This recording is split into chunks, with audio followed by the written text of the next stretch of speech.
Assalamu alaikum everyone. This is Hanane Darhour presenting the fifth part of the module of Introduction to Linguistics.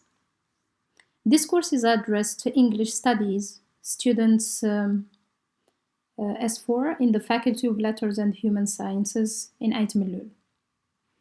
Okay, so before going into today's lesson, let me say first of all that I'm very happy that the majority of my students have shown mature and resilience in those difficult times.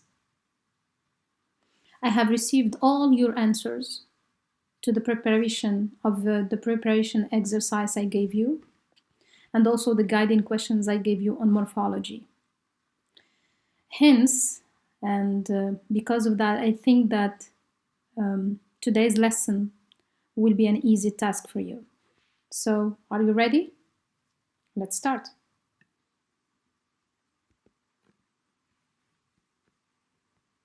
In this course, I'm going to focus on the following issues.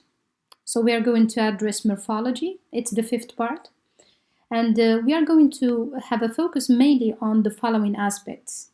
So we are going to define what is morphology, what is a morpheme, types of morphemes, and then we are going to have a look at the different processes of morphological patterns, and then explain what do we mean by allomorphs, and then we will have a conclusion or a summary of everything we have seen together.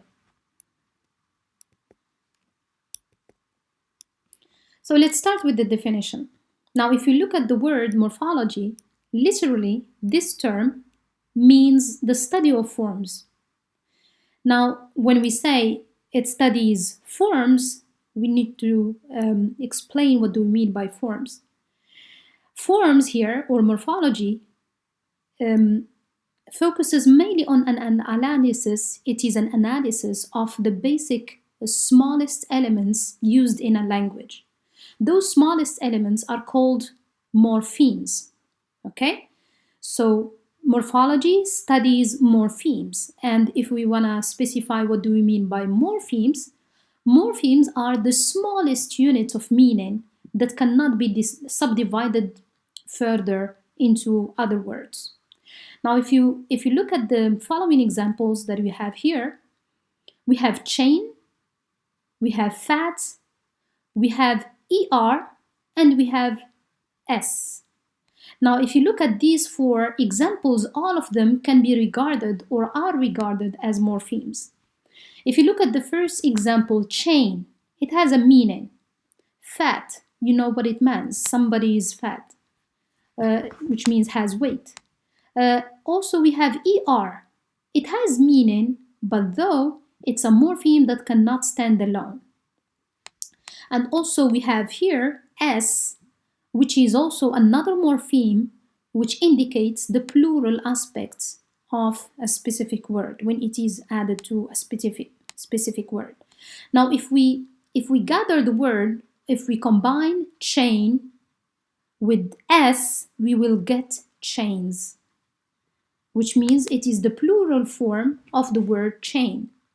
And if we combine the word fat with ER, we say fatter in order to indicate comparative aspects. Now, let's have a look at these following words. How many morphemes do we have in these words? Now, let's start with the first one. The first one is sending. Sending or tempting. I have a different word here. I just recognized this. But anyway, we have the word sending. If we want to split this word into syllables, into how many morphemes it contains, then we can say it has the word tempt and ing, or send and then ing. So it has two morphemes. Look at the word fog. Fog has only one morpheme, so it cannot be subdivided into more than one. If you look at the word dogs, dogs has two morphemes. We have cat and we have S. S is another morpheme, so we have here two morphemes. And then we have also players. How many morphemes do you think we have here? Okay, so yes, we have 3 morphemes. The first morpheme is play. The second morpheme is ER. And the third morpheme is the S. So ER indicates a person who plays football, tennis. And the S, the morpheme S, indicates a plural form. Okay? Now let's move on to types of morphemes. How many types of morphemes we have? Of course, now if we go back to the examples we had a look at here, you can recognize that the words that we use or the morphemes that we use are not similar. So let's have a look. We have 2 different types of morphemes. The first one, we call them free morphemes. And free morphemes, these are morphemes or words which can stand alone. They have meaning, they have meaning by themselves. But bound morphemes, and you can get it from the meaning of the word bound, it means that they cannot stand alone. They need another word, they need to be combined with another affix. Either it is a prefix or an affix in general, so they need to be combined with another stem word in order to have meaning. Let's have a look at these. We have the word singer, okay? We have the word claimed, and the last word is grateful. Now let's start with the word singer or jumper. Now the word jump is a free morpheme, which means that jump by itself it has meaning as a word. It can stand alone. ER, jumper, singer, the ER at the end of these two words cannot stand alone. So it needs another root word. It needs another word in order to have meaning. So ER is a bound morpheme. Let's have a look at claimed. We have the word claim and we have ED. Claim is a free morpheme, but ED is a bound morpheme. Let's look at grateful. We have the word great. It is a free morpheme, but full, grateful, the full at the end is a bound morpheme. Let's explain this in more examples. The word undressed and the word carelessness. Undressed can be divided into 3 morphemes. The first one is un. This is a prefix. The second one is dress, and this is the stem or the root of the word. And the last one is ed, and this is a suffix. Now for un, the first one is a bound morpheme. Dress is a free morpheme. And the ed at the end of the word undressed, it is a bound morpheme. Let's look at carelessness. We have 3 different morphemes. Care is the stem, and it is a free morpheme. Less is a suffix. So less is a suffix. Normally we need also a dash before less, so I forgot to do this. So we need a dash before less and after less. So it is a suffix and it is a bound morpheme. And the last morpheme is ness. It is a suffix and it is also a bound morpheme because it doesn't stand alone.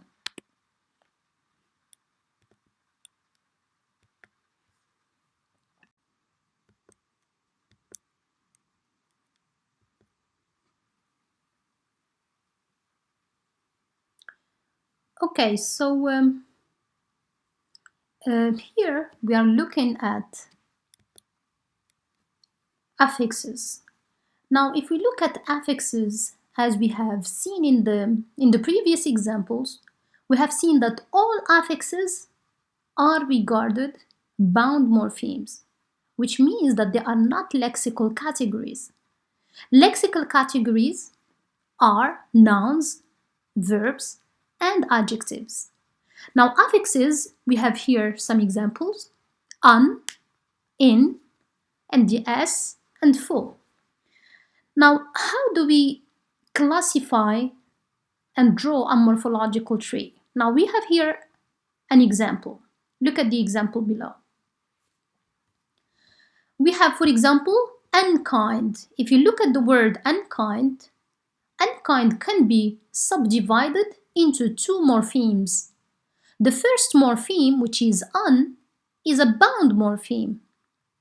Now, it is a bound morpheme, and its nature, its category, it is an affix. The second one is kind, and its category or function, it is an adjective. It functions as an adjective. Now, when we combine both the affix and the adjective, what do we get? Unkind. When we have kind, it is an adjective.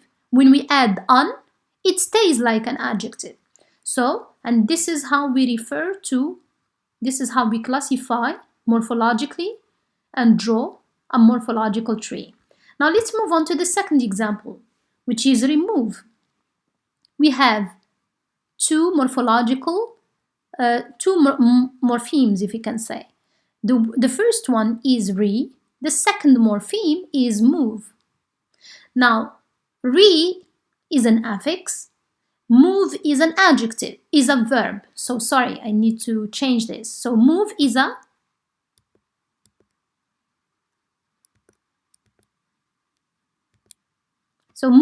verb. Now, if I join, so this needs to be corrected. I'm sorry for this. So if we move to from the word move, which is a verb, into remove,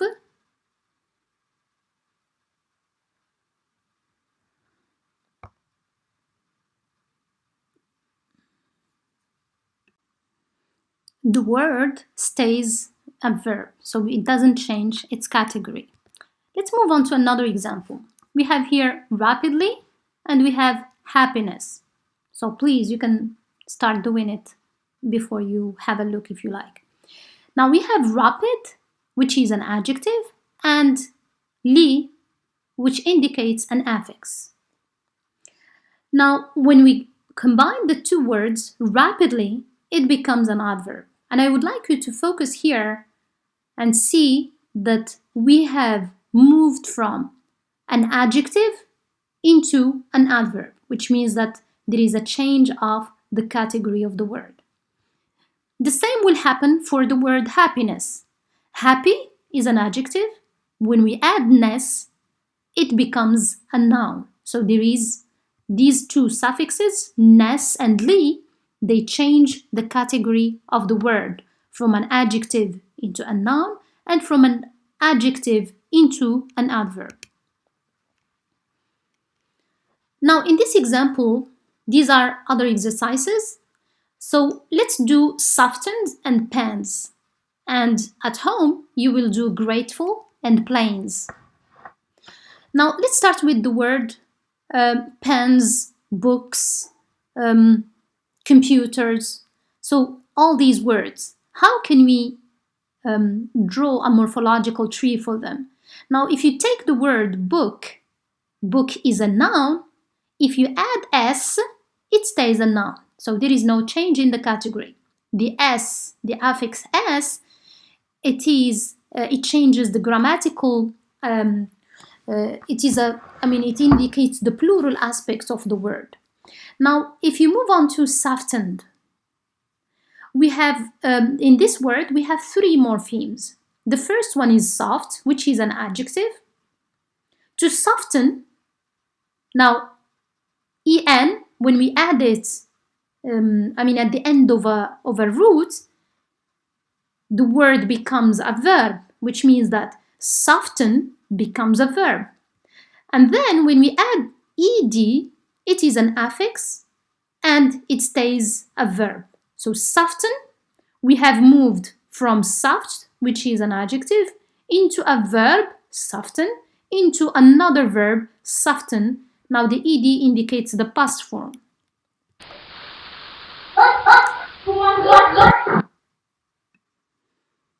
Okay, so let's recapitulate on the types of morphemes.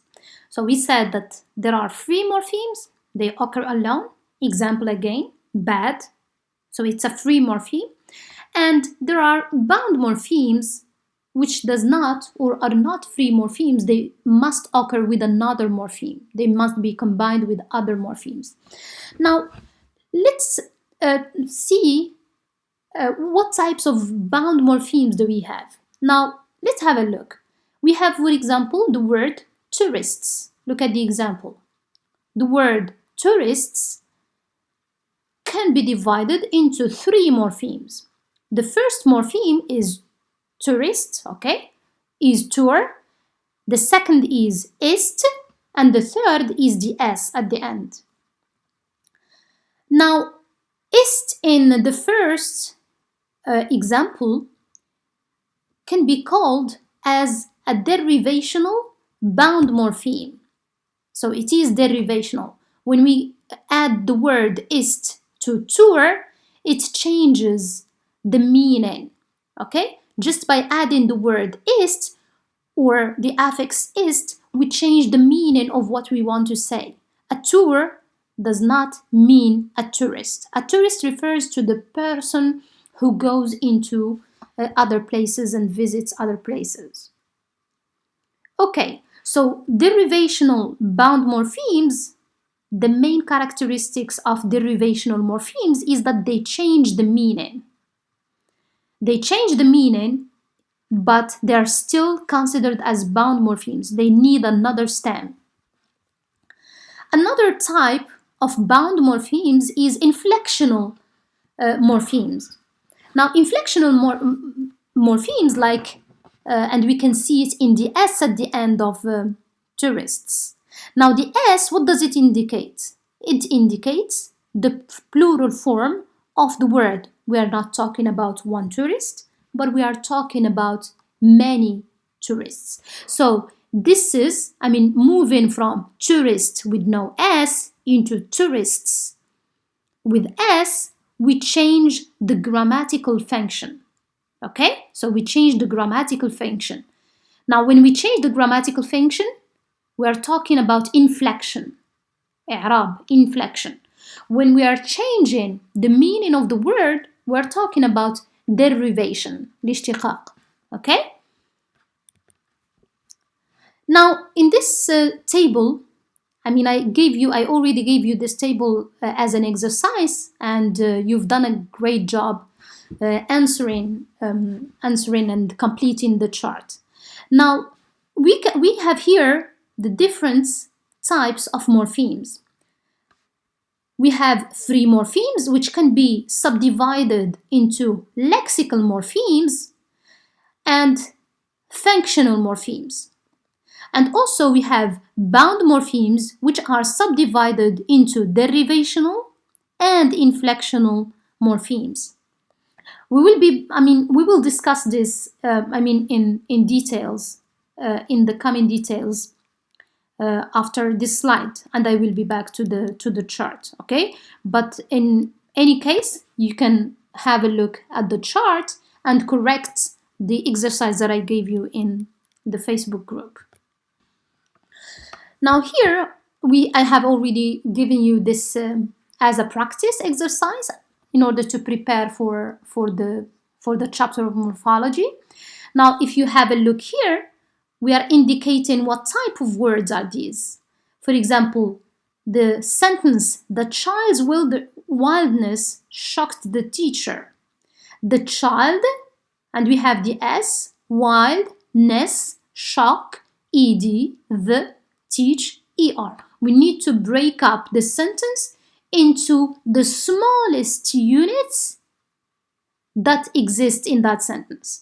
Now, the smallest units, if you have a look at the third column here, which is the S, the possessive form here, it is also considered as a morpheme. And what type of morpheme is it? It is inflectional. The is functional. Child is lexical. The S, the possessive S, is inflectional. Wild is lexical. Ness is derivational. Shock is lexical. Ed inflectional. And the is functional. And teach lexical. And then er is derivational. Now we need to know more about what is the difference between all these different types of morphemes. Now, if you look at the last column or the last line of this chart here, lexical morphemes are described as open class words, as they carry the content of words we convey. So what kind of words can be considered as lexical, or what kind of morphemes can be considered as lexical morphemes? We talk mainly of nouns, adjectives, verbs, and adverbs. So all the words that have a category such as a noun, an adjective, a verb, or an adverb, we consider them as lexical. Now, what about functional morphemes? What do we mean by functional? Now, functional, we have categories like conjunctions, prepositions, and articles and pronouns. Examples like but, when, on, over, near, then. So these are closed class of words. Now, what about bound morphemes? Bound morphemes, we have the first type, which is derivational morphemes. And derivational morphemes are all the suffixes and prefixes that exist in English, and we call them or affixes as well. And we will have a look even at infixes. Some examples of infixes can be considered also as morphemes. The last type of morphemes is inflectional morpheme. Now, inflectional morpheme or grammatical morphemes, these are morphemes which indicate an aspect of grammar, an aspect of tense. For example, like plural, the singular S, the tense, comparative, and the possessive form. So usually these morphemes, inflectional morphemes, they do not produce new words. Okay? They do not produce new words, but they indicate aspects of grammar function of a word in the language. Okay, now let's move on to processes of morphological pattern. And we are going to speak mainly about 5 different processes. Derivational morphemes, and we need to see how they are different from inflectional morphemes, and then we will have a look at internal change, suppletion, and then by the end we are going to have a look at stress. Derivational morphemes. Now, derivational morphemes, they indicate affixes, an affix which forms a word with a different category from the root base. Let's clarify this using an example. We have the example of sing, singer. Now, when we move on from the word sing, which is a verb, into the word singer, which becomes a noun, then we can say that ER, the ER that we have added, the affix that we have added to the root sing, is a derivational morpheme. Why? Because simply we have created a new word. We have moved from a verb into a noun. Not only this, but we have also created a new meaning of the word, because you know that sing is an action in itself, but the singer, it refers to the person who sings. Another example, so you can see that verb plus ER, we have a noun, it becomes a noun. Now, if we look at the word monotonous, monotony, when we add us, it becomes monotonous, which means that we can move from a noun. If we add us, we can move from a noun into an adjective by adding a derivational morpheme. So us is a derivational morpheme. Let's have a look at inflectional morphemes. Now, generally, inflectional morphemes are affixes that do not change the category of the words. The word stays, if it is a verb, it stays a verb. If it is, for example, if we add the word to the word or to the verb read an S, it stays a verb.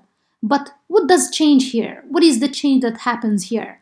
The change is only in inflection. It is in grammar, which means that when we add the S, it indicates a third person singular. Also, the same can be done with the morpheme ing. So the affix ing, when it is added to the word read, it becomes reading. Now there is no change of the category of the word. We have stayed or moved from a verb which is read into a verb which is reading. But both read and reading are different only in terms of inflection, which means in terms of tense, which means that an action is taken a longer time when you say I read and I am reading. Reading, it means it takes a longer time. So it's the continuous aspect of the verb. Some affixes have properties of inflection or of inflectional affixes, but others are derivational affixes. So we need to distinguish really between affixes that indicate inflection and other affixes which indicate derivation. And we will have a look at it by the end of this course. I'll provide a summary which gathers all these information. The third process, the third morphological process, is internal change. So what do we mean by internal change? Now, if you have observed, I mean, in the previous examples, we are combining words. For example, if you want to make a new word, you can combine using affixes. Affixes can be situated at the beginning of the stem, at the end of the stem. But how about changes which happen at the inside, at the internal or at the middle of the root, okay? And we have such examples. So usually internal change, it is considered as non-concatenative morphology, and I invite you to search more on this notion. So sometimes morphology is not shown through, so sorry, there's a mistake there, through a simplistic combination of roots and affixes. What do we mean by this? Which means that when we talk about internal change as a process, we are talking about a complex change of the morpheme. There is a complex change of the morpheme. We do not combine two morphemes together in a simplistic way. I mean, you just combine them and that's it. No, but you change from the internal aspect or from the internal aspect of the word or the morpheme. So many English words owe their morphological patterning, and patterning here we mean organization, ordering. How do we combine? How do we what kind of order the combination of words takes? What kind of process do we follow in order to, for example, to make a plural, to make or to indicate the past tense? What kind of order do we have? So usually this order, we know it. If I want to make the past tense, I say verb plus ed. So when you do this, we call them regular verbs, which means that it's a simple way to indicate the past tense. So ed is a inflectional morpheme. Okay. Now the same can happen with the plural form. When I go and say kid, kids. So what happens here? So it's a simple process. I go from kid, which is singular, into kids by adding the s at the end. So there is no change. But what happens when I say, for example, child, children. Now here we notice that there is a complete change from the word child into children, and we will have other examples. So the question that we need to ask here, why do we have some exceptions in English? Now, the main reason is that these exceptions exist because of historical influences and the effect of borrowed elements, which means that English has borrowed thoroughly from other languages, and mainly Latin and Greek language. Let's have a look at the following example. When you say, for example, man and man, man and man, we have an internal change. It's a non-concatenative change of the word, which means that we have changed the internal side or aspect of the word from the A into the E. So it is an exception from how do we usually indicate a plural form in English, which is just by adding s and you get the plural. I gave you also the example of child and children. Now, in order to move on from child into children, we have added ren. Now, from where does it come? I have no idea. So certainly it is the effect of other languages of borrowing. Now, eat and ate. Now, you see here what happened. Irregular verbs, there is a complete change. Either in the beginning, in the order of words. So here we have a change in the order of the alphabet letters. So eat and ate. It indicates, moving from the present tense into the past tense. Also think and thought. Okay, so these are examples of inflectional morphemes which undertake a certain process where there is a complex way of patterning and organizing. There is an internal change within the morpheme which happens. Okay, another process. Sometimes we don't have only this kind of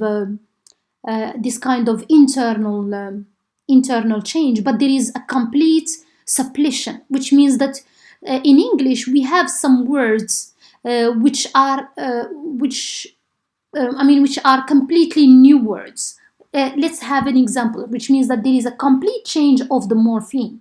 If you go from the present into the past, for example, I am, and into the past you say was. So why is this? It means that it is a breach of the rule that we know about moving from the present into the past by adding the ed form. Okay, and also the other root or the other rule of the internal change that we have just seen.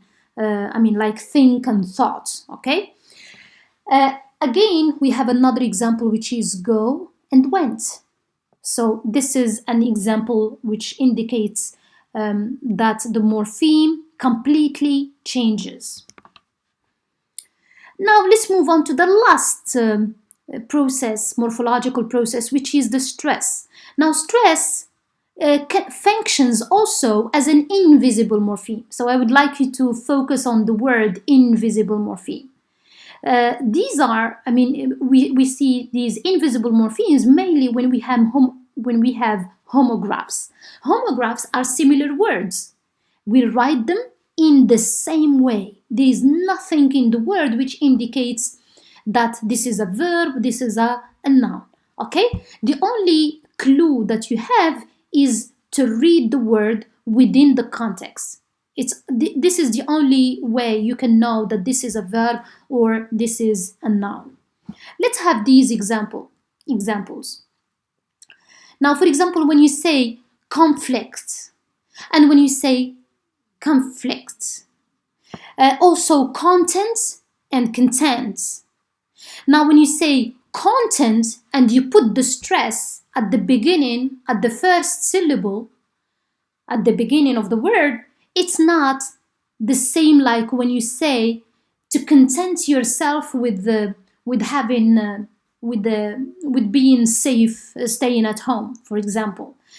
I'm content, okay? Or the content of this course, of today's course is morphology, which means it's the subject matter. So you see, we have changed the meaning from a noun, not only the meaning. So the meaning changes when we move on from stress at the beginning and stress at the second syllable. And also, the category of the word changes, which means that we move from a noun into a verb. And you can have a look at the other examples there. The last point is morphs and allomorphs. So what do we mean by, so we have seen morphs and what do they mean? Now, what do we mean by allomorphs? Morphs are the actual forms used to realize morphemes, but allomorphs are variant forms of a morpheme. Now, allomorphs, they indicate variation. And what do we mean by variation? How do we, for example, if we speak about here in the example, it shows you, the plural form. How do we make a plural form of the word cat into cats and bus into buses? Okay. Now, if you move on, the way we do it,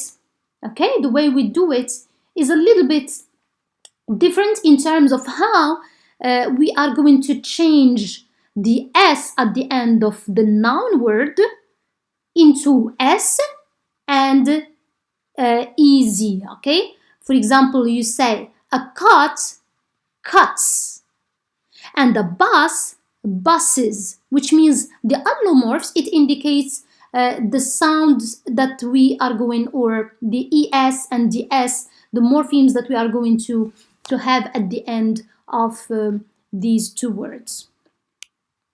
Okay, now we have come out to the last